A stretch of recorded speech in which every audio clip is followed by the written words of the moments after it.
अस्सलाम वालेकुम स्टूडेंट्स, सबको मेरी आवाज़ आ रही है?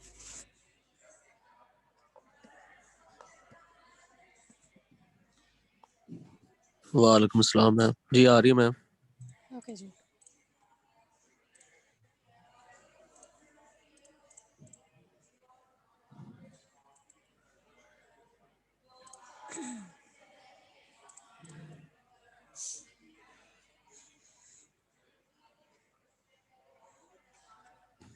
अच्छा जी, हम लोगों के पास एक क्वेश्चन था। हम लोग जो पिछली क्लास में डिस्कस करना चाह रहे थे जी, कि बच्चों किसी ने कोई आंसर फाइंड किया उसका? जी अली हमज़ा, क्या कहना चाह रहे हैं आप? मैम ये जो हमारा व्हाट्सएप ग्रुप है वहाँ पे प्राइवेसी लगी है, सिर्फ एडमिन मैसेज कर सकता है, मतलब जो सीआर है। तो आप इसकी प्राइवेसी ओपन करवा दें ताकि ग्रुप उसमें फेलोज के साथ डिस्कशन हो सके। ये तो सिर्फ ग्रुप से जूम लिंक के लिए रह गया कि वो जूम लिंक सेंड कर देते हैं। किसी से कोई बात पूछनी हो ग्रुप वालों से तो वो आप उसको प्राइवेसी को ओपन करवा दें। जी सैयद इकबाल, आप कर सकते हैं?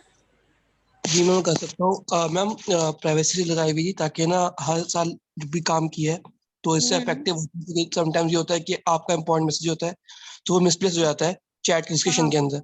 तो एनवायरमेंट डिस्कशन ना हो तो इसलिए अगर किसी बंदे को जरूरत है कि उससे कोई बात करनी है, वो मुझे इनबॉक्स बोले कि सही एक बार मुझे ना ये ग्रुप डिस्कशन करनी है, मैं ग्रुप की प्राइवेसी ऑफ करके ग्रुप ऑन कर दूंगा डिस्कशन के लिए।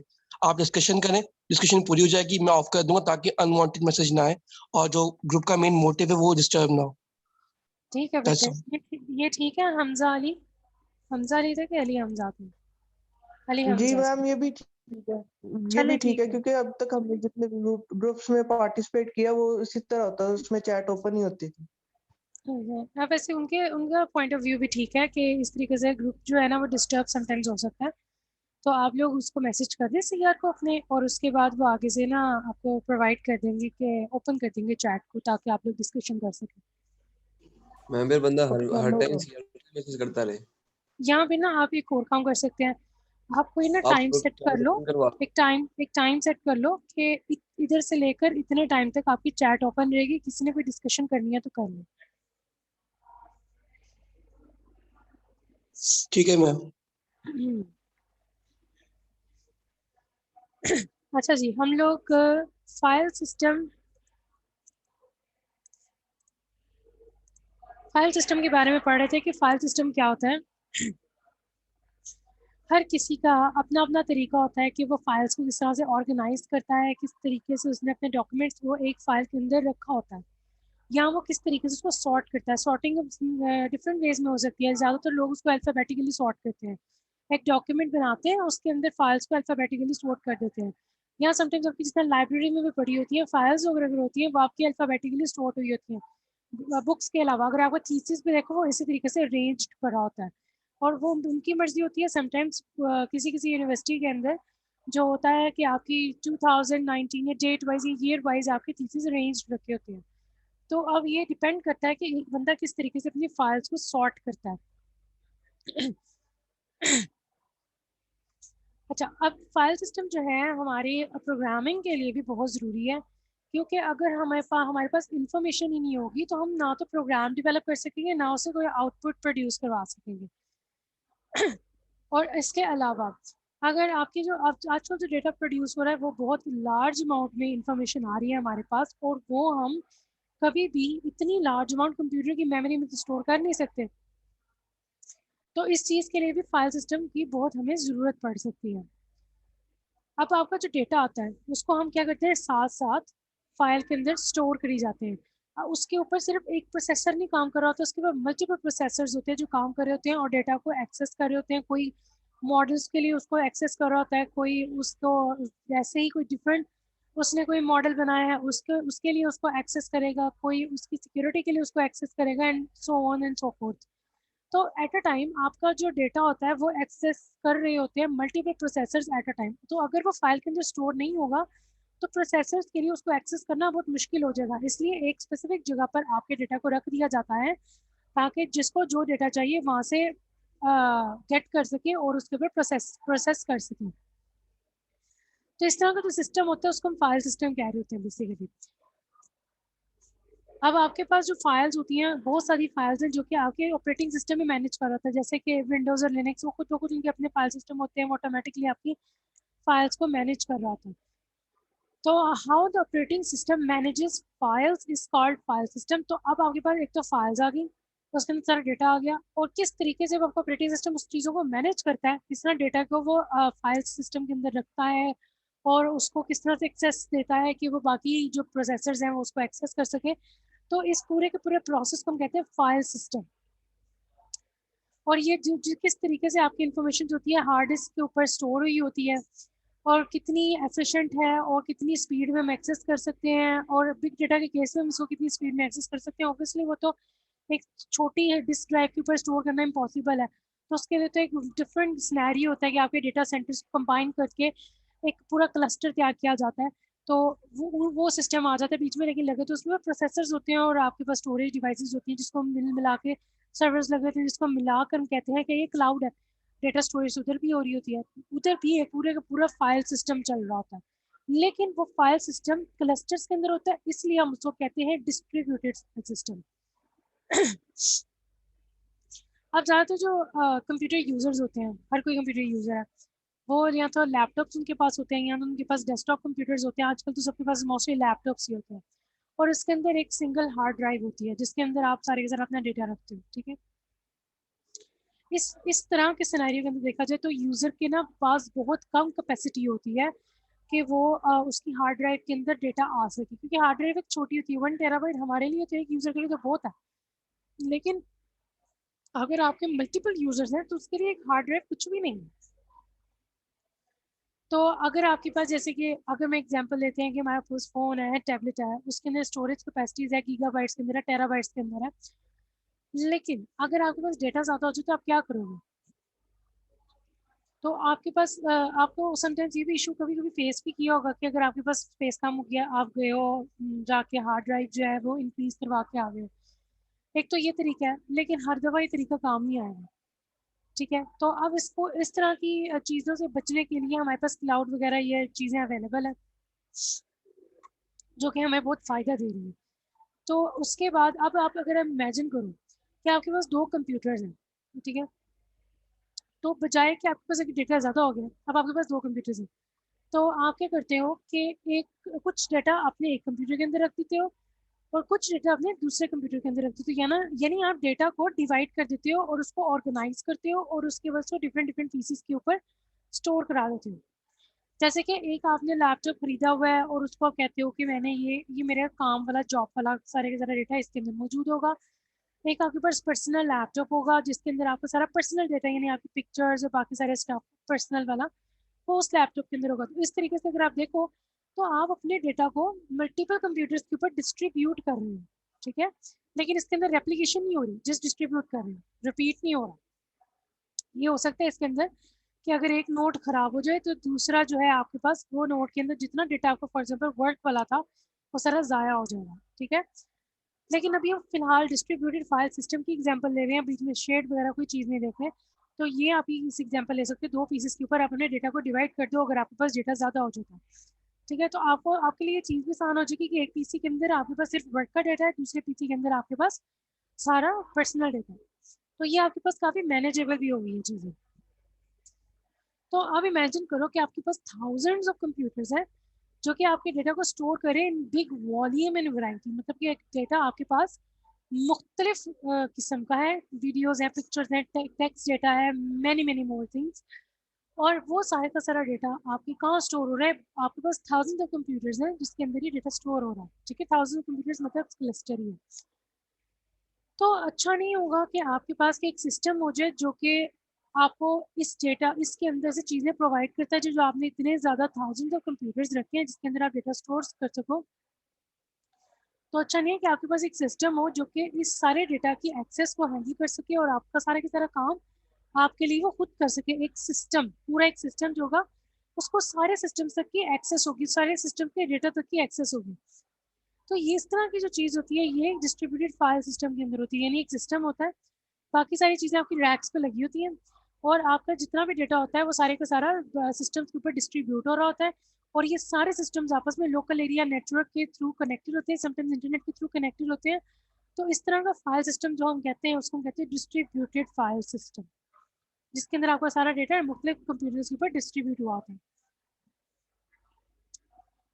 अच्छा, अब आप बारी आती है जी आपके पास कि अगर आपके नोट्स के अंदर डेटा एक साइड पर एक मौजूद है, दूसरी साइड पर दूसरा मौजूद है, अगर एक नोट फेल हो जाती है तो क्या वो डेटा डिस्कार्ड हो जाएगा? नो।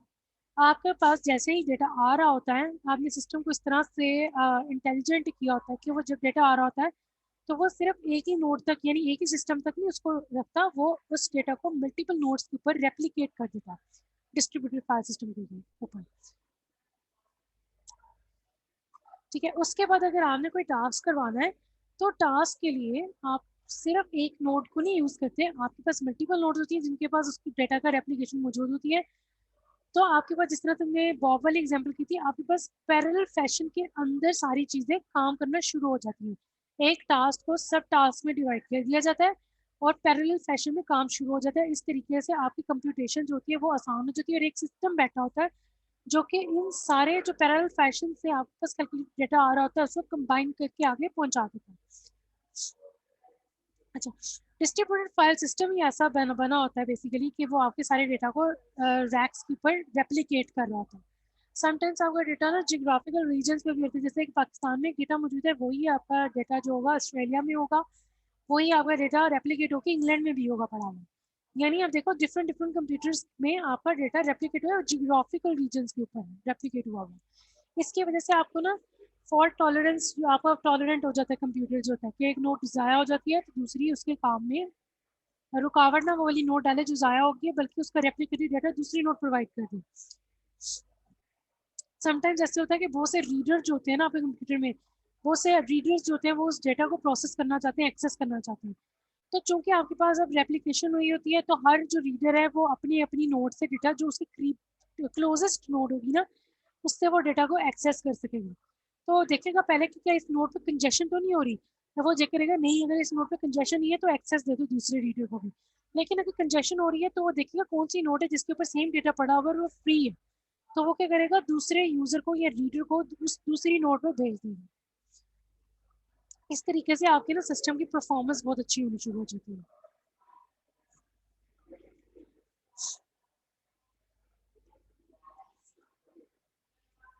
अच्छा, शोर तो नहीं आ रहा बहुत ज्यादा आपको?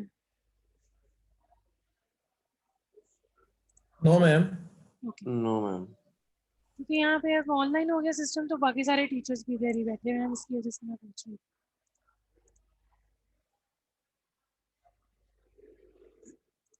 अच्छा जी, नेक्स्ट चीज आती है हमारे पास ये scalable computing over the internet. ये क्या होती है?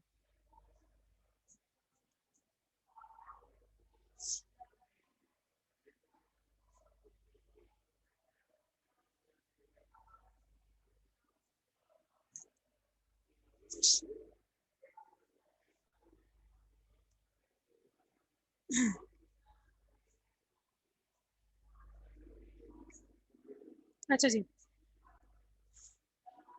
अगर आपके पास एक सिंगल कंप्यूटर नोड होगी, ठीक है, और अगर आपको और ज़्यादा कंप्यूटेशन चाहिए होगी तो आप क्या करोगे कि आपको चाहोगे कि वो पैरेलल प्रोसेस कर सके, जैसे कि बहुत से साइंटिफिक कंप्यूटर्स आजकल कर रहे हैं पैरेलल प्रोसेसिंग। ठीक है, तो आप क्या करोगे, आप क्या करते हो क्लस्टर बनाने के लिए कि काफ़ी जो पैरेलल प्रोसेसर्स होते हैं, कंप्यूटर्स जो होते हैं जो पैरेलली प्रोसेसिंग कर सकते हैं, उन सबको आप लोग क्या करते हो कि एक इकट्ठा करके रख देते हो और उन सबको किसी स्पेसिफिक नेटवर्क के साथ कंबाइन कर देते हो। जैसे कि हमने पिछले एग्जाम्पल में किया था, आपका एक सुपर कंप्यूटर आया था गॉर्डन, गॉर्डन के नाम से, सैन डिएगो में था। ये सैन डिएगो का सेंटर था, सुपर कंप्यूटर का सेंटर। उस सुपर कंप्यूटर के अंदर 1024 नोड्स लगी हुई थी। ये था बेसिकली, ये आपको जो नजर आ रहा है। ठीक है, इसके अंदर 1024 नोड्स लगी हुई थी और उसके अंदर एक एक नोड के अंदर 16 कोर्स थी, जो कि क्या करती थी, टोटल कितनी कोर्स बन जाती है फिर आपके पास 16,384 कंप्यूटिंग कोर्स बन जाती हैं। अगर आपके पास 1024 कंप्यूटर नोड्स होते हैं जिसके अंदर एक एक के अंदर 16 कोर्स होती हैं तो आपके पास टोटल बन जाती है 16,384 कंप्यूटर कोर्स इन टोटल। तो इस तरह के जो स्पेशली कंप्यूटर, इसीलिए इसको सुपर कंप्यूटर कहते थे, इस तरह का जो सुपर कंप्यूटर होगा वो बहुत ज़्यादा आपके लिए कॉस्टली हो जाता है, एक्सट्रीमली कॉस्टली हो जाता है।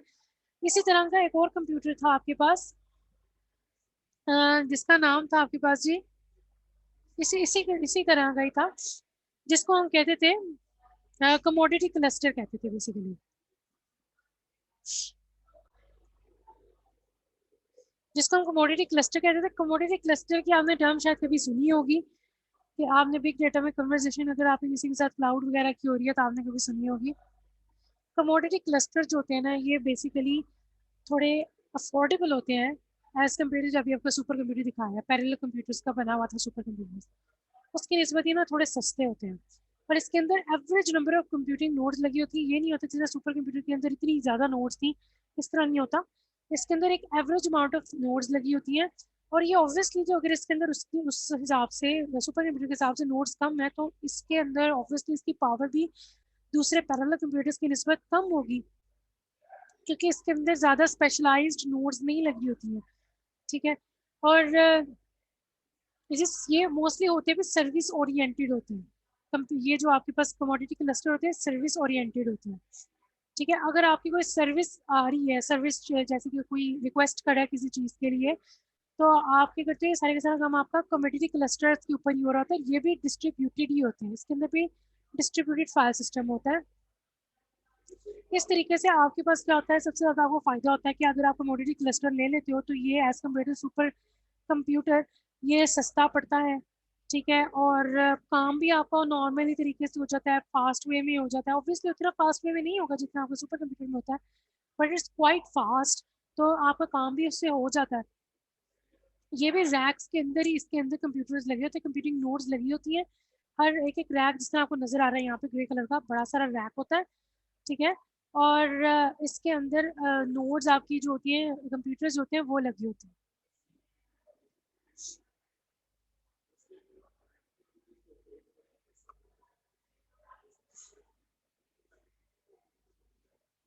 अच्छा, इस तरह का जो आर्किटेक्चर होता है ना, ये भी आपको ऑब्वियसली डेटा पैरेललिज्म प्रोवाइड करे, तो बट ये उतना ज़्यादा इफेक्टिव नहीं होता जितना आपका सुपर कंप्यूटर होता है, लेकिन ये आपके लिए काफ़ी अफोर्डेबल होता है।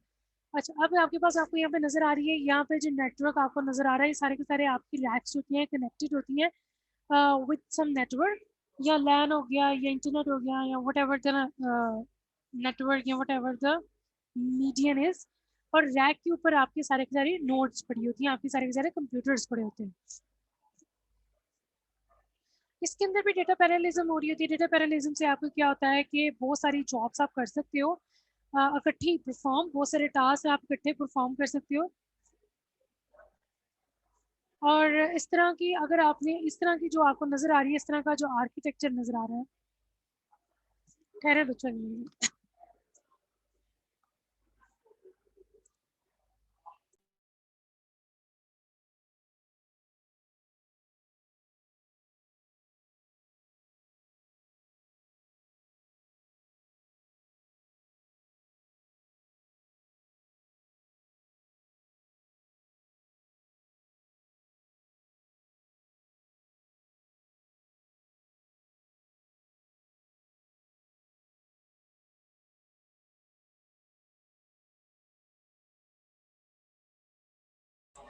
अच्छा जी।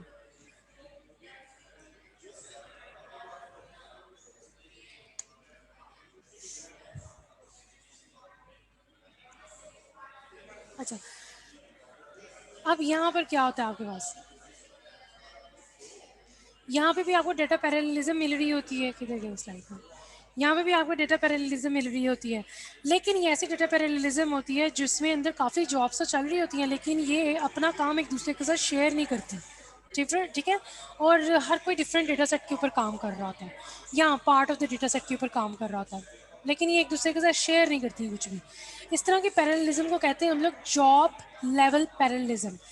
बट इन दिस स्पेशलाइजेशन या हम क्या करते हैं कि इस तरह के पैरेललिज्म को हम बिग डेटा कंप्यूटिंग के लिए हम लोग यूज़ करना चाहते हैं, तो आपके पास obviously large volume of data है, वैराइटीज़ आपके पास वैराइटीज़ ऑफ डेटा पड़ा हुआ है, और जिसको हमने एनालाइज करना है by using this kind of parallelism.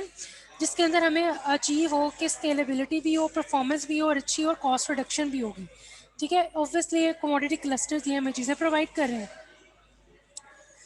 अगर आपके पास बहुत ज़्यादा सिस्टम में फेलियर होती है, जो कि होती हैं, नॉर्मल होती हैं, तो आपके पास क्या होता है कि पूरी की पूरी नोड या पूरे का पूरा रैक समटाइम्स पूरे का पूरा फेल हो जाता है। ठीक है, इस तरह की भी सिचुएशन समटाइम्स आ सकती है।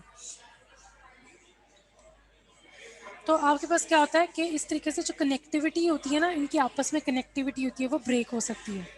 ठीक है, अब आपके पास एक ऑप्शन होता है कि आप ना क्या करो कि रीस्टार्ट कर दो हर दफ़ा ही, अगर आपको इस तरह से होता है, अगर फेलियर हो जाती है तो। ठीक है, अब इस तरह की फेलियर से रिकवर करने को भी फॉल्ट टॉलरेंस कहा जाता है। ठीक है, अब इसके अंदर हाँ, इसके अंदर क्या होता है कि आपके पास इस तरह से फिर दो आपके पास सॉल्यूशंस इमर्ज हुए थे। ऑब्वियसली वो सॉल्यूशंस हम ऑलरेडी पढ़ चुके हैं। रेप्लिकेशन ऑफ डेटा सबसे अच्छी चीज़ थी कि आपके पास जो डेटा के अंदर स्टोरेज है वो रिडंडेंट हो, यानी रेप्लिकेटेड हो। ठीक है, ताकि आपके कोई भी अगर रैक फेल हो जाती है तो कोई भी डेटा आपका लॉस्ट ना हो। और अगर आपने दोबारा से यानी इसको रीस्टार्ट किया है तो जॉब भी रीस्टार्ट हो जाएगी ऑब्वियसली। तो इस चीज़ से बचने के लिए आप लोगों ने इस चीज़ के लिए फिर इंट्रोड्यूस हुई थी हमारे पास रिडंडेंसी ऑफ डेटा स्टोरेज और restart of the failed leisure parallel jobs. ठीक है, तो आपके पास फिर जब हमने कमोडिटी क्लस्टर पे ये सब चीज़ें भी अप्लाई कर दी तो आपका कमोडिटी क्लस्टर ने आपको बहुत फ़ायदे देने शुरू कर दिए। एक तो आपको उसने पैरेललिज्म भी प्रोवाइड कर दी, उसके अलावा उसने आपको स्केलेबिलिटी भी प्रोवाइड कर दी है। इसके अलावा सबसे जो अच्छी चीज़ है वो हमारे पास ये है कि कॉस्ट में ये कम है और फिर उसके बाद ये फॉल्ट टॉलरेंस भी बन गया। ठीक है, फॉल्ट टॉलरेंट भी बन गया। ठीक है जी, अब ये सब चीज़ें जब हमारे पास आ गई तो हमारे लिए कमोडिटी क्लस्टर बहुत अचीवेबल हो गए, बहुत मैनेजेबल हो गए और आराम से हम इसको ले सकते थे, यूज़ कर सकते थे। और जो सुपर कंप्यूटर्स थे वो तो होते ही बहुत पावरफुल हैं और जो सुपर कंप्यूटर्स के अंदर अगर वो हमें यू देना शुरू कर दें इस तरह की चीज़ें, वो बहुत हमें महंगी चीज़ें प्रोवाइड करेंगे। तो आपके पास एक कमोडिटी क्लस्टर्स, लोगों ने भी क्या किया, क्लस्टर्स पे क्लस्टर्स बनाने शुरू कर दिए। इस तरह कमोडिटी क्लस्टर्स उन्होंने कहा कि सारे के सारे हम एल्गोरिदम इस पे लिख देते हैं कि आपको इस ये बिल्कुल सुपर कंप्यूटर्स की तरह ही बिहेव करे। ऑब्वियसली वो उतना ज़्यादा एफिशिएंट नहीं होगा, सुपर कंप्यूटर्स इतने ज़्यादा फेल नहीं होते, उनके अंदर वो होते भी फॉल्ट टॉलरेंट हैं बहुत ज़्यादा और वो इतनी जल्दी फेल भी नहीं होते और फिर बहुत ज़्यादा डेटा को इजीली हैंडल कर सकते हैं क्योंकि अंदर बहुत पावरफुल प्रोसेसर्स लगे होते हैं, बहुत पावरफुल कोर्स लगी होती हैं, बहुत पावरफुल पैरेलल प्रोसेसिंग हो रही होती है उनके अंदर। लेकिन कमोडिटी क्लस्टर्स भी हमें बहुत अच्छा फ़ायदा दे रहे हैं इस सेंस के अंदर। चलिए बच्चों, मुझे नेक्स्ट स्लाइड खोल लेने दें। Ma'am data parallel job restart क्या है? कहाँ पर है बच्चे? वो असल में वो पॉइंट्स लिखे हुए हैं कि अगर आपके नोड ख़राब हो जाती है ना तो आप उसको रीस्टार्ट कर सकते हो। तो जो डेटा पैरेलल जॉब्स चल रही थी ना, जो पैरेलली जॉब सारी चल रही थी, वो दोबारा से उसी सेंस में रीस्टार्ट हो जाती है पैरेलली। फॉर एग्जांपल एक टास्क था, एक इस रैक के अंदर ही पूरी रैक फेल हुई है ना, तो इस रैक के सेकंड क्लस्टर के अंदर सेकंड वाली नोड के अंदर चल रहा था और उसी टास्क का जो थोड़ा सा पार्ट था वो आपकी सेकंड लास्ट नोड के अंदर चला था। ये पूरी रैक फेल हुई, जब ये रीस्टार्ट हुई तो जो जॉब यहाँ पर पहले से चल रही थी, टास्क का पार्ट 1 और टास्क का पार्ट 2, वो दोबारा से स्टार्ट हो जाएगा।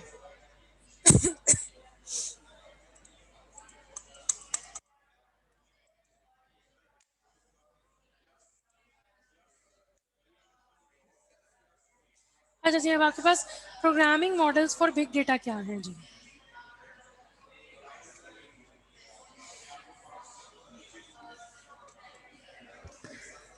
अच्छा, अब हम देख चुके हैं कि हमारे लिए स्केलेबल कंप्यूटिंग जो है वो बिग डेटा की एप्लीकेशन के लिए अच्छी पॉसिबिलिटी है कि वो हमें बिग डेटा के ऊपर, बिग डेटा को लेके स्केलेबिलिटी प्रोवाइड करी थी ओवर द इंटरनेट। और ये किस वजह से हुआ है? कमोडिटी क्लस्टर्स की वजह से। ठीक है, वो कॉस्ट इफेक्टिव भी होते हैं कमोडिटी क्लस्टर और इसके अलावा उनके अंदर एडवांस डिस्ट्रीब्यूटेड फाइल सिस्टम भी होता है जिसके जिसके थ्रू वो डेटा की कंप्यूटेशन कर सकते हैं और इसके अलावा फॉल्ट टॉलरेंट भी बन गए हैं। और इस अब हम क्या करते हैं कि हम देखते हैं कि हम इनसे क्या, इनके इंफ्रास्ट्रक्चर से क्या क्या फ़ायदा उठा सकते हैं और इनके इंफ्रास्ट्रक्चर को किस तरह से एडवांस कर सकते हैं जिससे हमें मज़ीद फ़ायदा हो। और इसके अलावा अगर हमने इनको एडवांस करना है तो उसके लिए क्या प्रोग्रामिंग मॉडल हमें चाहिए होंगे वो भी हमें जानने ज़रूरी है। एक प्रोग्रामिंग मॉडल जो क्या होता है वो एक एब्स्ट्रैक्शन होती है या आपकी एग्जिस्टिंग मशीनरी या इंफ्रास्ट्रक्चर ही होता है बेसिकली, ठीक है। ये आपके पास क्या होता है कि एक सेट होता है एब्स्ट्रैक्ट रन टाइम लाइब्रेरीज का। आपके पास आज तक तो वैसे भी अगर पाइथन किसी ने यूज़ की है तो अगर आप देखो उसके ऊपर ना बहुत ज़्यादा लाइब्रेरीज ऑलरेडी आपके पास मौजूद होती हैं जिसको लेकर आप काम कर सकते हो, ठीक है। और आपको उसके अंदर जाके देखने की ज़रूरत नहीं पड़ती कि डेटा आपके जो आप फंक्शन वगैरह या जो भी चीज़ आप यूज़ कर रहे हो वो किस तरह का बना हुआ है। सबसे जो हमारे पास सबसे अंडरस्टैंडेबल एग्जांपल है वो ये पाइथन की है। इसके अंदर इवन आप मशीन लर्निंग एल्गोरिदम्स भी जब अप्लाई करते हो ना तो आपको जस्ट एक लाइब्रेरी अटैच करनी पड़ती है और उस लाइब्रेरी के अंदर machine learning algorithm already defined होता है। आपको बस उसके अंदर अपना डेटा सेट देना होता है जो आपने डेटा सेट पर प्री प्रोसेसिंग की होती है और उस डेटा सेट को आप जब उस स्पेसिफिक मशीन लर्निंग एल्गोरिदम को प्रोवाइड कर देते हो वो ऑटोमेटिकली आपको कैलकुलेट करके सारा कुछ आपको आंसर प्रोवाइड कर देता है। और ये पाइथन की लाइब्रेरीज को हमें शुक्रिया अदा करना चाहिए उनका जिन्होंने ये बना के हमें दे दिया और वो बार बार अपडेट भी होती रहती है, ठीक है जी। अब ये आपके पास क्या होता है बेसिकली प्रोग्रामिंग मॉडल्स क्या होते हैं आपके पास कि आपको एक एब्स्ट्रैक्शन ही प्रोवाइड की जाती है by providing you run time libraries and programming languages जो कि आपको कंप्यूटेशन या मॉडल ऑफ कंप्यूटेशन प्रोवाइड करी होती हैं या बना के दे रही होती हैं मॉडल ऑफ कंप्यूटेशन, ठीक है जी। आपको पता है कि आपका सारे का सारा आप डेटा इंटेलिजेंट होता है, सॉरी डेटा कह रही हूँ, आपके सारे के सारे पीसेज अब इंटेलिजेंट होते हैं। वो ऑटोमेटिकली आपके जो जितने भी मॉडल्स होते हैं वो खुद ब खुद बना रहे होते हैं और देख रहे होते हैं कि आपके डेटा को जब आप किसी के डेटा सेट प्रोवाइड कर देते हैं वो ऑटोमेटिकली आपकी कोडिंग करता है कि किस तरह का मॉडल इसके लिए सही रहेगा। उसके ऊपर सारी की सारी प्रोसेसिंग वो खुद करके देता है हमें और उसके बाद हमारे पास रिजल्ट प्रोड्यूस होकर आ जाता है, ठीक है जी। अब ये जो एब्स्ट्रैक्शन की हम बात कर रहे हैं ये लो लेवल भी हो सकती है कंप्यूटर के अंदर मशीन लैंग्वेज के अगर सेंस में देखा जाए तो ये लो लेवल की भी हो सकती है और ये हाई लेवल की भी हो सकती है। हाई लेवल की लैंग्वेजेस में आपको पता है कौन कौन सी आती हैं, जावा आती है, C++ आती है, आपके पास पाइथन आती है, etcetera etcetera. So we can say if the enabling infrastructure for the big data analysis is distributed file system, जैसे कि हमने अभी मेंशन किया था, तो आपके पास प्रोग्रामिंग मॉडल जो होते हैं बिग डेटा के लिए वो आप उनको इनेबल करना चाहिए प्रोग्रामेबिलिटी जो आपके ऑपरेटिंग सिस्टम आपको प्रोवाइड कर रहा है प्रोग्रामेबिलिटी ताकि आपके जो डेटा के ऊपर ऑपरेशंस हैं डिस्ट्रीब्यूटेड फाइल सिस्टम के ऊपर जो ऑपरेशंस हैं वो इजीली परफॉर्म हो सके, ठीक है। इसका क्या मतलब है कि आपका कंप्यूटर जो है वो एफिशिएंटली इस तरह डिस्ट्रीब्यूटेड फाइल सिस्टम के ऊपर ऑटोमेटिकली प्रोग्राम लिख सके और आपके सारे के सारे जो पोटेंशियल इश्यूज है उनके साथ इंटरेक्ट करके उनको रिजॉल्व भी कर सके, ठीक है। और इतना इंटेलिजेंट होना चाहिए जो आपका प्रोग्राम होना चाहिए। अब इसकी रिक्वायरमेंट्स क्या हो सकती हैं कि बिग डेटा प्रोग्रामिंग मॉडल्स के लिए क्या क्या रिक्वायरमेंट्स हो सकती हैं। अब आपके पास बिग डेटा में सबसे बड़ी जो चीज़ नज़र आ रही है आपको वो थी कि आपने इतने बड़े लार्ज वॉल्यूम ऑफ डेटा को स्प्लिट करना है, ठीक है। इसका मतलब है कि आपने उसको क्या करना है, पार्टीशनिंग करनी है और उस डेटा को कहीं ना कहीं आपने प्लेस करना है कंप्यूटर के अंदर या out of the computer. Obviously जब यूज़र ने एक्सेस करना है तो आउट ऑफ द कंप्यूटर और अगर उसको प्लेस करना है तो इनटू द कंप्यूटर, ठीक है जी। और कंप्यूटर की कहाँ पकड़ना है, into the memory of the computer और आपने उसको सेव करना है अलॉन्ग विद द मॉडल्स ताकि आप बाद में उस डेटा सेट को ज़रूरत पड़े तो सिंक्रोनाइज कर सको। Excuse me ma'am.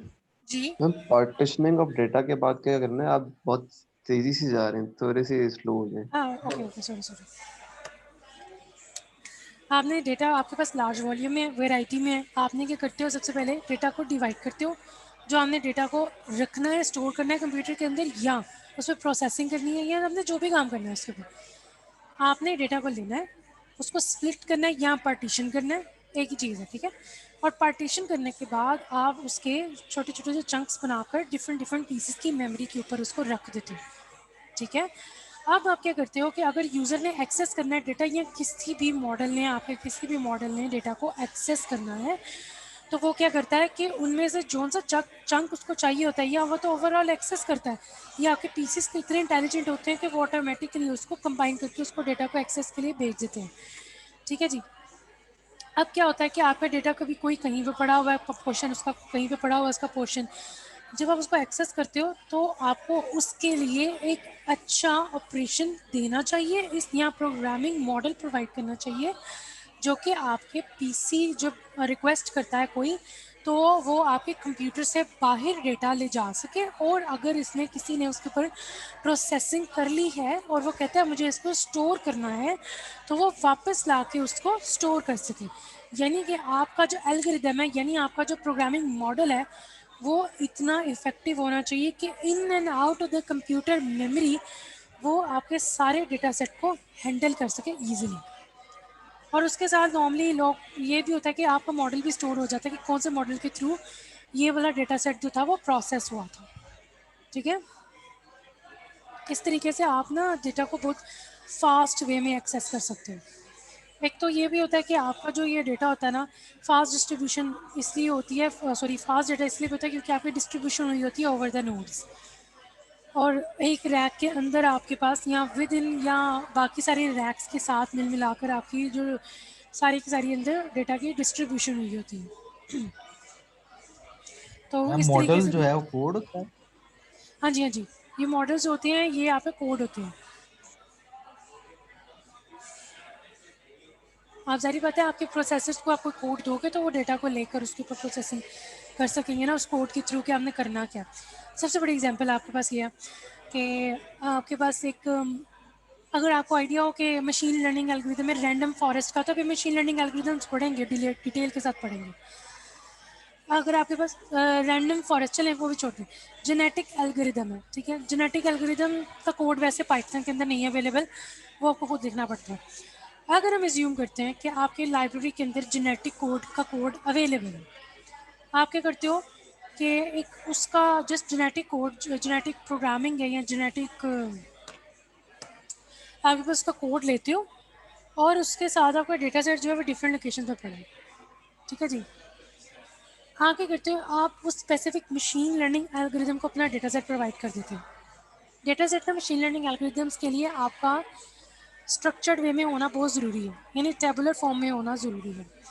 वो इसलिए कि आपको वरना ना रिजल्ट नहीं मिलेंगे, अगर आपके अंदर कोई डेटा उसमें मिसिंग है तो इस चीज़ को हैंडल करने के लिए आपको उसको डेटा को, मिसिंग जो डेटा है उसको फिल करना पड़ेगा।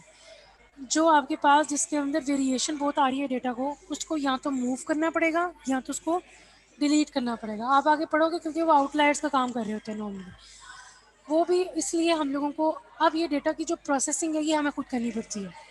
ठीक है, उसके लिए भी आपके पास काफ़ी यहाँ पे एल्गोरिथम्स वगैरह अवेलेबल है, फंक्शंस अवेलेबल है, लेकिन करना आपको बेसिकली खुद ही पड़ता है। फिर उसके बाद ये भी जो तैयार डेटा सेट होता है ना, इसको भी कहीं ना कहीं स्टोर करवाते हो, और उसके बाद जब आप मशीन लर्निंग एल्गोरिथम लिखते हो तो वो जो तैयार डेटा सेट है ना उसको आप इंसर्ट करा देते हो उस मशीन लर्निंग एल्गोरिथम में। फिर क्या होता है, जेनेटिक एल्गोरिथम जो होता है ना, वो हम जेनेटिक एल्गोरिथम की बात करते हैं, वो उस डेटा सेट को लेता है, उसको सारे का सारा उसके ऊपर प्रोसेसिंग स्टार्ट करता है, क्योंकि जेनेटिक एल्गोरिथम के अंदर फिर मॉडल्स बनने शुरू होते हैं। वो लर्न करता है, जब जब वो लर्न करता है ना तब तक वो मॉडल तैयार करता है, कोई ना कोई मॉडल तैयार करता रहता है। जितना वो अच्छा लर्न करेगा उतना ज़्यादा समटाइम्स ओवर फिट भी हो जाता है। चलें बाकी हम मशीन लर्निंग में चीज़ें पढ़ेंगे, बट आप बस ना याद रखो कि जब आपके पास डेटा सेट जेनेटिक एल्गोरिथम में आता है वो उससे लर्न करता है, और उसके बाद जो हमने उससे आउटपुट प्रोड्यूस करवानी है एक डिफरेंट डेटा सेट देकर, फिर आप एक डिफरेंट डेटा सेट देते हो और उसने जो लर्न किया होता है ना उसके अकॉर्डिंगली वो एक डिफरेंट डेटा सेट को डिस्ट्रीब्यूट कर देता है, क्लासीफाई कर देता है। इसकी एग्जांपल एक सबसे अच्छी है कि आपके पास हाउस की प्राइसेस आते हैं, ठीक है, या बल्कि इसको भी छोड़ो, आपके पास एक फुटबॉल का मैच होगा, ठीक है, फुटबॉल के मैच का आपने सारे का सारा डेटा लिया 100 साल पुराना, और आपने उसको जेनेटिक एल्गोरिथम को लर्न कराया कि ये लर्न करो कि किस किस पैटर्न पे कौन कौन सी टीम किस किस साल जीती थी, और उसके बाद जब वो लर्न कर लेता है फिर आप उसको इस साल का डेटा 2021 का डेटा देते हो, उसको कहते हो कि नाउ प्रिडिक्ट दिस कि अब इस साल कौन कौन सी स्टेट्स जो हैं या कौन कौन से कंट्रीज़ जो हैं वो जीतेंगे। तो आपका जेनेटिक एल्गोरिथम सारे का सारा पैटर्न देखता है, हर चीज़ देखता है, और उसके बाद वो जो लर्न किया होता है उसके अकॉर्डिंगली आउटपुट प्रोड्यूस करके आपको देता है कि इस साल ये वाला मुल्क जो है वो फुटबॉल का मैच जीतेगा। और वो समटाइम्स नहीं बल्कि most of the time 99.9% true होता है पाकिस्तान के अलावा। बाकी हर जगह पे जहाँ पर आगे एक यूनाइटेड स्टेट्स की एग्जांपल ले लें, तो वो स्टेट्स के अंदर उनका आई थिंक वो उसका मैच होता है जो उन्होंने क्रिकेट के अलावा ना कुछ और इनकी होती है, बेसबॉल का मैच होता है, वो सारी स्टेट्स के दरमियान में होता है। अब वो क्या होता है कि वो उन्होंने हम अगर प्रिडिक्ट करें कि इस साल कौन सी स्टेट जीतेगी, तो वो बहुत अच्छा प्रिडिक्ट हो जाता है। 99.9% एक्यूरेट प्रिडिक्ट होता है। 99.9 इसलिए कहते हैं बिकॉज आपके पास एक तो मशीन है जो कि प्रिडिक्ट कर रही है, ठीक है, और आपके पास कोई सिचुएशन ऐसी आ सकती है समटाइम्स कि अनएक्सपेक्टेड सिचुएशन आ सकती है जिसकी वजह से कोई और टीम जीत जाती है, तो इसलिए हम इसकी रेशो को या इसकी परसेंटेज को 99.9% रखते हैं ताकि थोड़ी सी परसेंटेज, थोड़ी सी हमारे पास फ्लेक्सिबिलिटी रहे, ठीक है। और एक मैंने आपको शायद बताई हो एक बंदे की जिसने ये प्रिडिक्ट किया था कि इस दफ़ा बेसबॉल के मैचेस यूनाइटेड स्टेट में कौन जीतेगा, और उसने 100% एक्यूरेट प्रिडिक्ट किया था, और सब लोगों ने उसको कहना शुरू कर दिया था कि ये बंदा विच है, ये जादूगर है जिसने ये इतनी आराम से प्रेडिक्ट कर लिया, और ये पॉसिबल ही नहीं है, जबकि उसने एक मशीन लर्निंग एल्गोरिथम लगाया था पास डेटा के बेस पे। तो ये मॉडल्स खुद ब खुद तैयार हो रहे थे लर्निंग के दौरान, और जब फिर बेहतरीन मॉडल एक एंड पे तैयार होता था जिसकी बेस पर आपकी प्रोडिक्शन होती है। अच्छा जी, हम कहाँ पर थे अभी?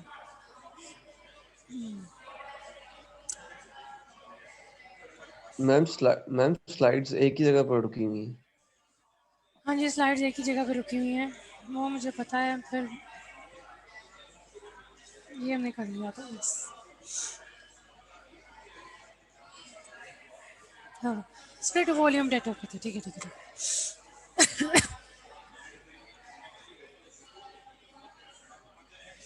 अच्छा जी, अभी अभी हमने देख लिया कि आपका डेटा को हम लोग अगर स्प्लिट करके डिफरेंट नोड पर सेव कर लें तो वो भी बड़ा इफ़ेक्टिव और फास्ट वे है। और इसके अलावा अगर आप देखो कि एक्सेस अगर किसी ने डेटा को करना हो तो वो भी क्योंकि पैरेलल टास्क हो रहे हैं तो और डिस्ट्रीब्यूटेड है, तो आपके लिए डेटा को एक्सेस करना भी बहुत फास्ट हो जाता है, ठीक है। और ये डिपेंड कर रहा होता है आपकी कंप्यूटर की रिलायबिलिटी के ऊपर भी।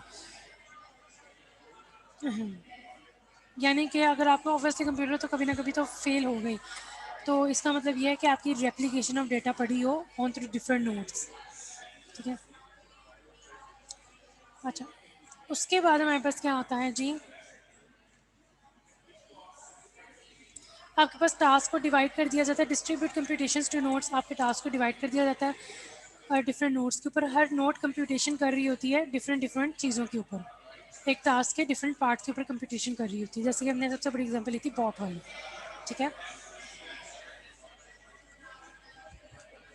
अच्छा, अब आपका कंप्यूटर इतना स्केलेबल और फ्लेक्सिबल होना चाहिए कि अगर मैं उसके अंदर मुझे अगर ज़रूरत पड़ जाती है कि मैं और नोड्स एंटर करूं, तो इस कमोडिटी क्लस्टर के अंदर वो फ्लेक्सिबल यानी स्केलेबल होना चाहिए कि अगर आपको और रैक की ऐड करने की ज़रूरत पड़ती है तो वो और रैक्स उसके अंदर ऐड करवा सके, ठीक है। इतना ज़्यादा आपका जो क्लस्टर है वो स्केलेबल होना चाहिए ताकि हम डिस्ट्रीब्यूटेड इन्वायरमेंट की या डिस्ट्रीब्यूटेड फाइल या डिस्ट्रीब्यूटेड कंप्यूटर सिस्टम की हम लोग ज़्यादा से ज़्यादा उसका फ़ायदा उठा सकें और आपका काम और ज़्यादा फास्ट हो सके विदाउट लूजिंग परफॉर्मेंस। तो इस चीज़ को ही हम बेसिकली स्केलिंग कह रहे होते हैं। और ऑब्वियसली जब हम चीज़ों को ऐड कर रहे होते हैं तो ये आपका काफ़ी फ्लेक्सिबल होता है जो कि एक्सेप्ट करता है डिफरेंट रैक्स को, ताकि आप इसके अंदर मज़ीद नोड्स ऐड करते चले जाएँ। अब आपके पास डेटा जो होता है ना वो डिफरेंट टाइप्स का होता है, कोई डॉक्यूमेंट होता है, कोई ग्राफ बेस होता है, कोई टेबल बेस होता है, किसी के अंदर वैल्यूज़ की वैल्यूज़ एक्सेट्रा चीज़ें पड़ी होती हैं, ठीक है। तो एक प्रोग्रामिंग मॉडल जो होता है ना उसको उन स्पेसिफिक टाइप्स के ऊपर ऑपरेशन परफॉर्म करने की सलाहियत रखनी चाहिए अपने अंदर। यानी कि अगर हम टेबल की फॉर्म में देते हैं या ग्राफ्स की फॉर्म में देते हैं तो आपका जो प्रोग्रामिंग मॉडल होना चाहिए ना वो ग्राफ्स को भी हैंडल कर सकता हो, वो डॉक्यूमेंट्स को भी हैंडल कर सकता हो, वो टेबल्स को भी हैंडल कर सकता हो, ग्राफ्स को रीड कर सकता हो या उसको उससे डेटा एक्सट्रैक्ट कर सकता हो। इस तरह का मॉडल भी होते हैं और इस तरह के मॉडल आपका जो मॉडल बना हुआ है वो इस टाइप का भी होना चाहिए कि वो हर तरह के डेटा को हैंडल कर सके। हर तरह के डेटा के स्ट्रक्चर को हैंडल कर सके, ठीक है। लेकिन अब ये भी है कि हर टाइप का डेटा जो है, हर तरह का मॉडल हर टाइप का डेटा जो है वो नहीं कर सकता, सपोर्ट नहीं कर सकता। ऑब्वियसली एक मॉडल है वो हर डेटा को तो सपोर्ट नहीं कर सकता, it's impossible to do that. लेकिन हम मॉडल्स को इस तरह से ऑप्टिमाइज़ कर सकते हैं कि वो एक मॉडल को कि वो किसी एक चीज़ को अच्छा परफॉर्म करे। फॉर एग्जांपल एक मॉडल बनाए वो सिर्फ और सिर्फ ग्राफ से डेटा लेता है, तो हम कहते हैं कि मॉडल जो है वो स्पेसिफाइड है कि ये ग्राफ से ही डेटा ले सके, ठीक है। तो अब आप ये एक्सपेक्ट नहीं कर सकते कि आपके पास जो मॉडल बनाया है वो, अगर एक मॉडल फॉर एग्जांपल तैयार ही सिर्फ और सिर्फ वैल्यूज़ के ऊपर हुआ है, वो एक्सपेक्ट करेगा कि आगे वैल्यूज़ उसको प्रोवाइड की जाए प्रेडिक्ट करने के लिए भी। अगर एक मॉडल को हमने लर्न करवाया है विद ग्राफ्स, तो वो अगला मॉडल सोचेगा कि नहीं मुझे ग्राफ्स ही आगे दिए जाए जिसको मैं देख के प्रेडिक्ट कर सकूँ। तो आप ऐसे नहीं कर सकते, एक ही मॉडल को आप लोग मुख्तलिफ चीज़ों पर लर्न करा रहे हो, it's impossible to do that. या बहुत कोई आपका हाँ हो आ सकती हैं ऐसी चीज़ें, इस तरह का इम्पॉसिबल तो नहीं कह सकते, लेकिन अभी मुश्किल है, ठीक है। लेकिन आ सकती है कि एक ही मॉडल आपकी डिफरेंट डिफरेंट चीज़ें लर्न कर सके।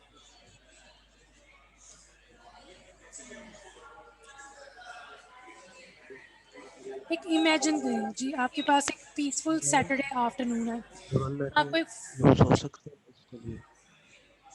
जी बच्चे सॉरी न्यूरल नेटवर्क में जी वो जी न्यूरल डिफरेंट चीज़ों को, वो डिफरेंट हमारे सिनेरियोस को कर सकता है अगर वो जी अगर ठीक बना हो।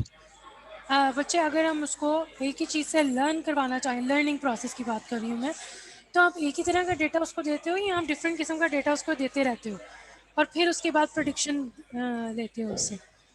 क्योंकि मैंने जो चीज़ देखी है, मैंने न्यूरल नेटवर्क या इस तरह की चीज़ों में आपके पास डेटा सेट जो होता है ना वो सिमिलर ही होता है, उसी के बेस पर मॉडल तैयार होता है, जहाँ तक मैंने इसको हैंडल किया हो। ऑब्वियसली मैं ये नहीं कह रही कि आप एक मशीन लर्निंग एल्गोरिथम डिफरेंट चीज़ों को नहीं ले सकते, no no no no no. मैं ये कह रही हूँ कि एट अ टाइम जो वो लर्न करके मॉडल प्रोड्यूस कर रहा होता है, अभी आपने मशीन लर्निंग नहीं पढ़ी शायद इसलिए आपको क्लियर नहीं हो रहा, लेकिन जब एक आपका मशीन लर्निंग एल्गोरिथम लर्न कर रहा होता है तो साथ साथ वो मॉडल प्रोड्यूस कर रहा होता है। तो मशीन लर्निंग के अंदर आप डेटा सेट तो एक ही देते हो, ठीक है, डेटा सेट आपने दे दिया और उसके बाद वो उसी वो सिमिलर डेटा सेट के बेस पे ही लर्न करके मॉडल प्रोड्यूस कर रहा है।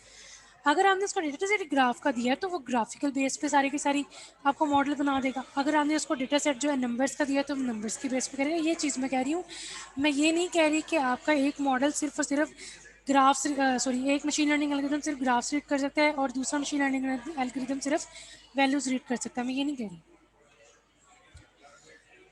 अच्छा, अब हमारे पास एक एग्जांपल आती है जी कि एक सैटरडे की दोपहर को आपके पास एक फ़ोन कॉल रिसीव हुई है एक फ्रेंड की तरफ से, और उसने कहा है कि मैं 1 घंटे में आ रहा हूँ लंच के लिए, ठीक है। और आपको टोटली भूल गया कि आपने तो अपने फ्रेंड्स को लंच के लिए इनवाइट किया हुआ था।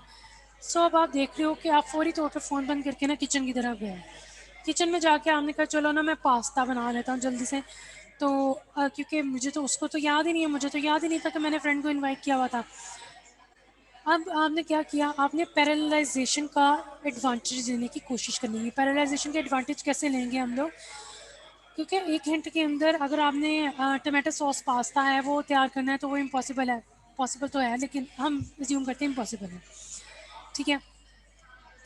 तो अगर आपने अब आपने क्या किया है कि उसने स्पेसिफिक बंदा है, आपने उसके अपने पेरेंट्स को बुला लिया, अपने या स्पाउस को बुला लिया या टीनेज किड्स को बुला लिया किचन के अंदर और बोला कि चलो हम आपने उनको डायरेक्शंस देनी शुरू कर दी कि किस तरह से इंग्रेडिएंट्स को आप लोग या मुझे देते जाओ या उसको सेपरेट करते जाओ।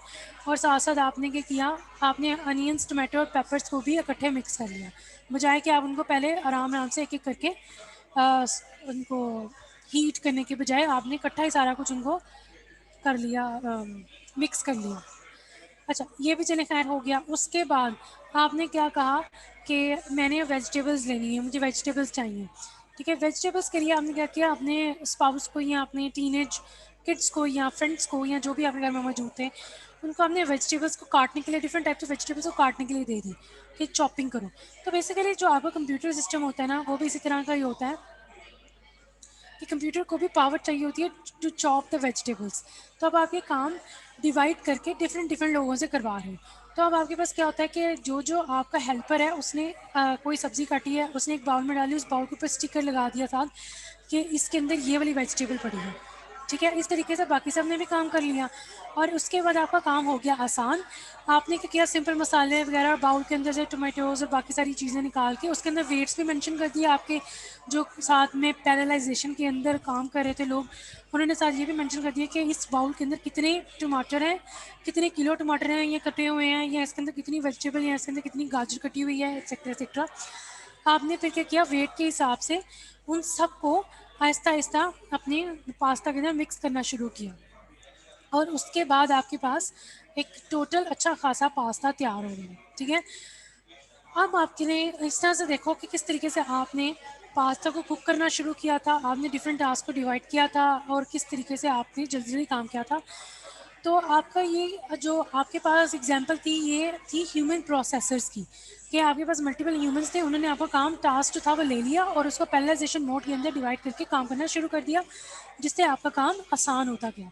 तो यही चीज़ जो हमने पहले भी डिस्कस की थी कि ये एक मैप रिड्यूस है कि आपके पास एक बिग डेटा है, उसके अंदर आप क्या करते हो कि सारी की सारी चीज़ों को टास्क को डिवाइड करते हो, डिवाइड करने के बाद जब आपके पास डिवाइडेड टास्क पड़ा होता है उसको आप कंबाइन कर देते हो और सारे का सारा जिस तरह से आपने मॉडल तैयार करना होता है, मॉडल के लिए आप लोग उस डेटा को कंबाइन करके एक पूरे का पूरा चीज़ को मैन्युफैक्चर कर लेते हो या तैयार कर लेते हो। तो ये बेसिकली मैप रिड्यूस होता है कि आप पहले चीज़ों को डिवाइड करो, देन उसके बाद कंबाइन करो, दिस इज रिड्यूस। ये हम लोग पहले भी पढ़ चुके हैं बॉब वाले एग्जाम्पल के अंदर कि मैप रिड्यूस क्या होता है। मैप रिड्यूस बिग डेटा के अंदर सबसे बड़ा एक प्रोग्रामिंग मॉडल है जो कि सपोर्ट करता है रिक्वायरमेंट्स को बिग डेटा की, ठीक है। ये हदूप के लिए बात कर रही हूँ। मैप रिड्यूस एक ऐसी चीज़ आई थी, एक ऐसी प्रोग्रामिंग स्ट्रक्चर आया था आपके पास जिसके अंदर आपकी सारी की सारी चीज़ें जो होती है पैरेललिज्म वाली, कि आपके पास हर चीज़ के पैरेललिज्म के लिए अलग अलग, जारी बात है, प्रोग्रामिंग मॉडल्स होते हैं कि आपने किस तरह से टास्क को डिवाइड करना है, उसके लिए आपके पास आता है मैप रिड्यूस। और आपने किस तरीके से प्रोडिक्शन करनी है उसके लिए आपके पास आते हैं मशीन लर्निंग एल्गोरिथम्स, ठीक है जी। अब आपके पास ये मैप रिड्यूस के अंदर क्या हमें फ़ायदा होता है कि ये प्रोसेस कर सकता है, लार्ज डेटा को स्प्लिट कर सकता है, कॉम्प्लिकेशंस को, और इसके अलावा पैरेलल टास्क भी परफॉर्म कर सकता है in an efficient easy way. बच्चों मैं आपको बार बार एग्जांपल्स डिफरेंट किस्म की इसलिए देती हूँ ताकि आपको ये हर चीज़ क्लियर होनी शुरू हो जाए कि हम हदूद के ऊपर मूव करें उससे पहले आपको चीज़ें जो हैं ये अच्छे तरीके से मैप रिड्यूस और इस तरह की चीज़ें जो है वो क्लैरिफाई हो जाए, ठीक है। अच्छा, तो मैम एक क्वेश्चन था कि हमें फिर इसके लिए मशीन लर्निंग एल्गोरिथम्स के लिए तो प्रॉपर उसकी अंडरस्टैंडिंग होगी तो ही हम इन्हें अप्लाई कर सकेंगे। हाँ जी, हाँ जी, ऐसी है। मशीन लर्निंग एल्गोरिथम्स इंशाल्लाह हम आगे करेंगे, ये आपके कोर्स का पार्ट है, लेकिन हम सारे नहीं ओके। कर सकेंगे। ऑब्वियसली हम कुछ करेंगे, सारे नहीं करेंगे क्योंकि इतना टाइम नहीं होगा, हमने बाकी चीज़ें भी करनी होंगी जिसकी वजह से फिर, क्योंकि अगर एक मशीन लर्निंग का अगर आप कोर्स देखो ना तो उसके अंदर सारे के सारे मशीन लर्निंग एल्गोरिथम्स ही आप लोग पढ़ते हो अगर किसी ने पढ़ा हुआ है तो उसके अंदर आपके पास सारा टाइम ही आपके पास यही होता है कि जितने हो सके मशीन लर्निंग एल्गोरिथम्स पढ़ो, किस तरह से काम करते हैं, क्या क्या चीज़ें होती हैं, उसको ड्राई रन करके देखो। थोड़ी सी हमने इसके अंदर डेटा माइनिंग भी पढ़नी है ताकि आप लोगों को ये तो पता चले कि डेटा को प्रोसेस कैसे करना है, ठीक है। तो हम ये भी अलग से कोशिश करेंगे कि हम पाइथन के ऊपर काम करें। पाइथन के ऊपर जो मैं सॉफ्टवेयर यूज़ कराऊंगी वो मैं एनाकोंडा कराऊंगी आप लोगों को, पाइथन जुपिटर नोटबुक करवाऊंगी मैं यूज़ बेसिकली आपसे।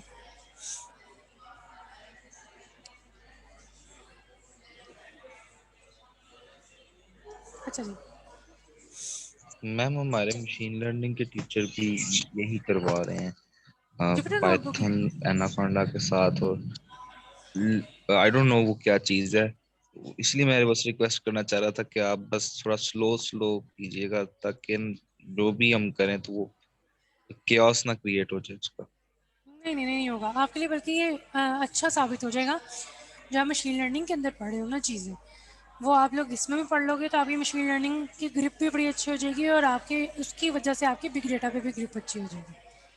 तो ये दोनों जो है ना एक किस्म के आपने कह लो एक तरह की सब्जेक्ट उठा ली, तो ये आपके लिए अच्छा अच्छा फ़ायदा मंद है ये चीज़ काफ़ी। एक तैयार करोगे तो दूसरा सब्जेक्ट भी तैयार हो जाएगा ऑलमोस्ट।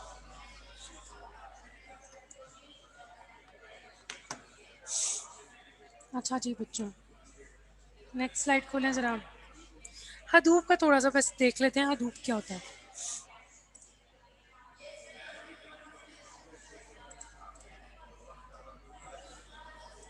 मैम नेक्स्ट क्लास में देख लें।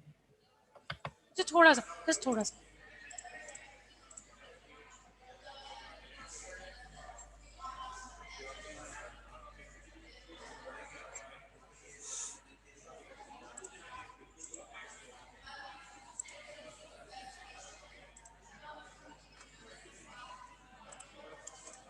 अच्छा, जरा एक मिनट, डाउनलोड कर रही हूँ फाइल।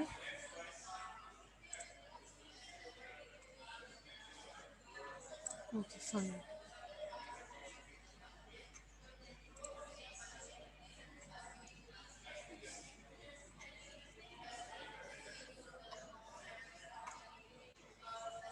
हम हदूप क्यों यूज़ करते हैं? आप सब ने हदूप के बारे में पढ़ा होगा, और इससे रिलेटेड आपने प्रोजेक्ट्स के बारे में पढ़ा होगा कि बिग डेटा के लिए कितना अच्छा है। ठीक है, अब आपके पास यहाँ पर आते हैं जी 4 Ws ऑफ हदूप। एक मिनट, ये ना फाइल गलत डाउनलोड हो गया। वेट,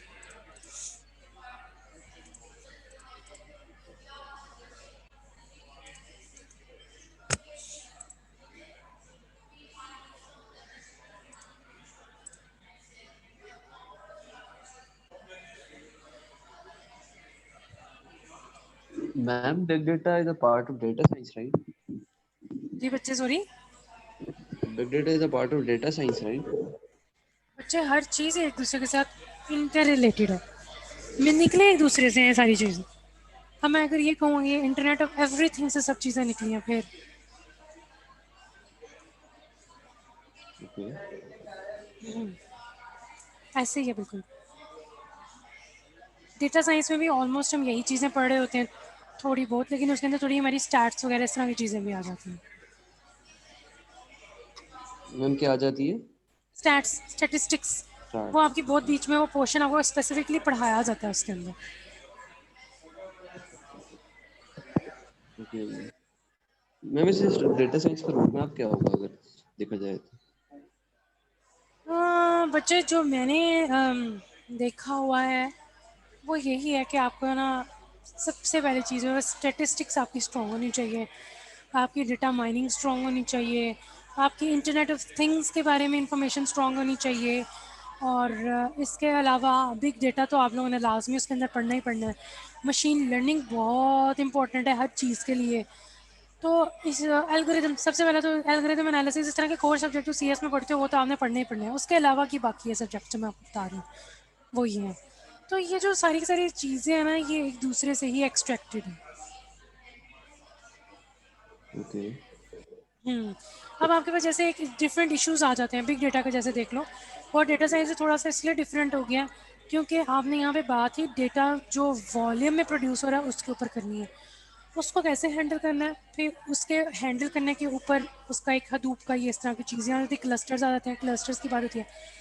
फिर उसके बाद आगे क्लस्टर्स के अंदर डेटा आपने लेना है, एक्सट्रैक्ट करना है या क्या करना है, वो डेटा माइनिंग में आ जाता है। फिर उसके डेटा माइनिंग वाले प्रोसेस के अंदर उसके बाद आपने उसको स्ट्रक्चर वे में या प्री प्रोसेसर वगैरह हर चीज़ करनी है। फिर उसके बाद आपने उसके ऊपर लर्निंग करानी है, मशीन लर्निंग एल्गोरिदम्स के ऊपर, वो आपकी मशीन लर्निंग एल्गोरिदम्स के ऊपर आ जाता है। फिर आप देखते हो कि ये जो है आईओटी डिवाइसेस के लिए कंपेटेबल है कि नहीं है, वो आपका आईओटी में आ जाता है। देखिए इस तरीके से सारी की सारी चीज़ें आपस में बहुत इंटर रिलेटेड हैं। और फिर आईओटी डिवाइसेस जो हैं वो फिर से डेटा प्रोड्यूस करती हैं, वो दोबारा से घूम घुमा के बिग डेटा के ऊपर सारी चीज़ें आ जाती हैं। तो इस तरीके से एक दूसरे के साथ, और हम ये नहीं कह सकते कौन इसमें पेरेंट है। पेरेंट मैं सिर्फ ये कहूँगी internet of everything is the parent. Okay. अच्छा जी, तो हमारे पास 4 Ws हैं। 4 Ws फॉर हदूप एंड नीच। 4 Ws क्या हैं आपके पास? What's in the ecosystem. पहले ये देख लेते हैं कि इकोसिस्टम क्या है और ये हमारे लिए क्यों बेनिफिशियल है, क्यों इस्तेमाल होता है, कौन इसको यूज़ करता है। बच्चे एक मिनट, ज़रा कॉल आ रही है मेरी, 2 मिनट है।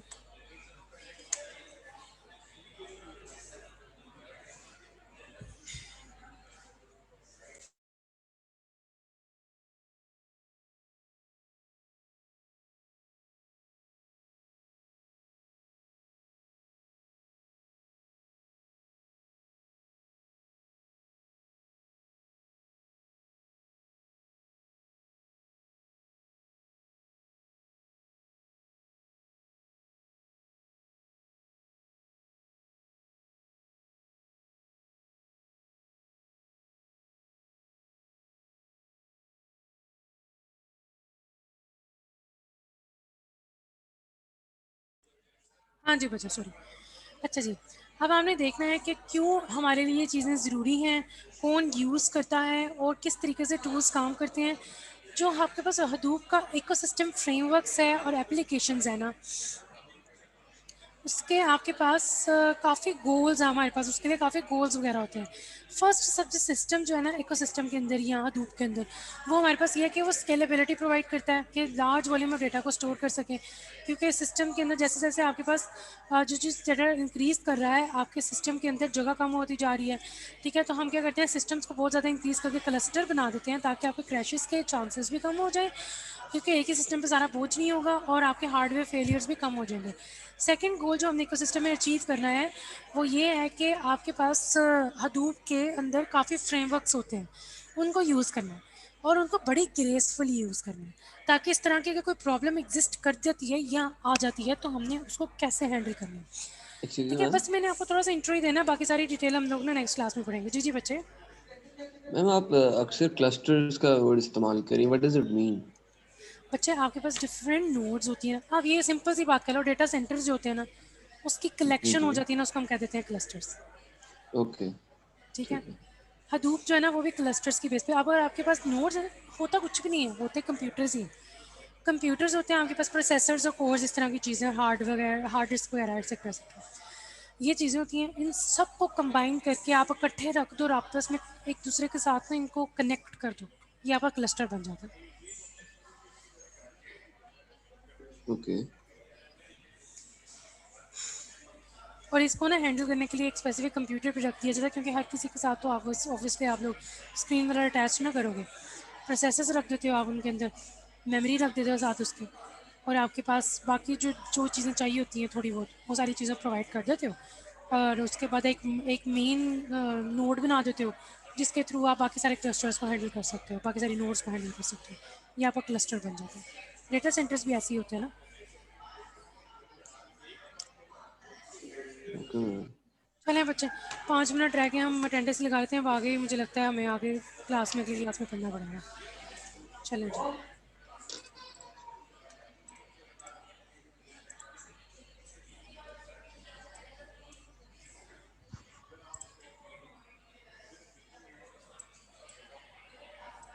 और मैं आज लेट हुई थी बिकॉज़ यहाँ के पीसीज ऑन नहीं थे, क्योंकि सारा सिस्टम ऑनलाइन हो गया है। तो आप लोग थोड़ा सा वेट के लिए कीजिए 5 मिनट्स का, 5 to 10 मिनट्स का, बिकॉज़ यहाँ के पीसी समटाइम्स बंद होते हैं टोटली, उनको चलते हुए 10 मिनट लग जाते हैं। Abbas Zaheer, present. Abdul Wajid, Abdul Wajid, Abu yes Bakar, ma'am. Yes ma'am. Ali bin Asghar, Ali bin Asghar, Ali Hamza, Ali Hamza, present. Ali Hamza 1 to 8, Ali Hamza, okay है। अवैस अली, अवैस अली, हम्बल, Hamza, Hamza, Hamza Ali, Hasan, Hasan, Hasan Raza, present ma'am. Hunaid, present ma'am. Mohsin, Mohsin, Mubashir, Mubashir, Mohammad Muazzam Rashid, yes ma'am. Mohammad Azfar, present ma'am. Mohammad Bilal 274, present. 234 Mohammad Bilal, 065 Mohammad Bilal Habshi, present ma'am, present. Mohammad Bilal Israr, Bilal Israr, Mohammad Hamza Aslam, yes ma'am. Mohammad Hood, present ma'am. Mohammad Irzam, present ma'am. Mohammad Junaid, Junaid, Mujtaba, Mujtaba, Saad, Saad, Shahid, present. Shahrukh, present. Ma'am Saad present है। Mohammad Umar Farooq, ma'am present Vicky present.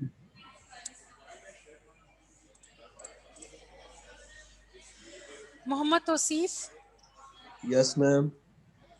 Munib,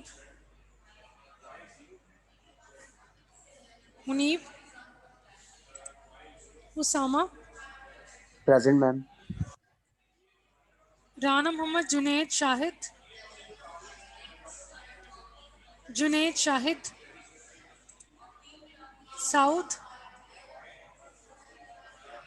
Saud, Sufiyan, present. Syed Aqib Hussain, present ma'am. Iqbal, present ma'am. Mujtaba Ali Bukhari, yes ma'am. Urooj Arshad,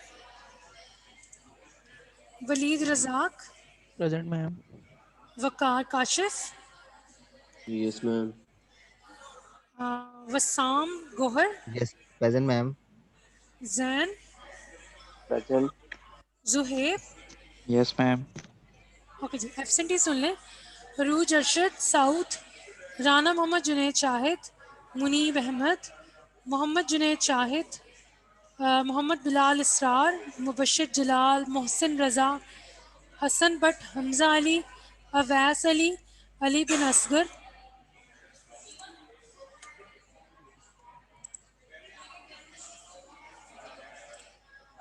चलिए, thank you so much students, अल्लाह हाफिज़।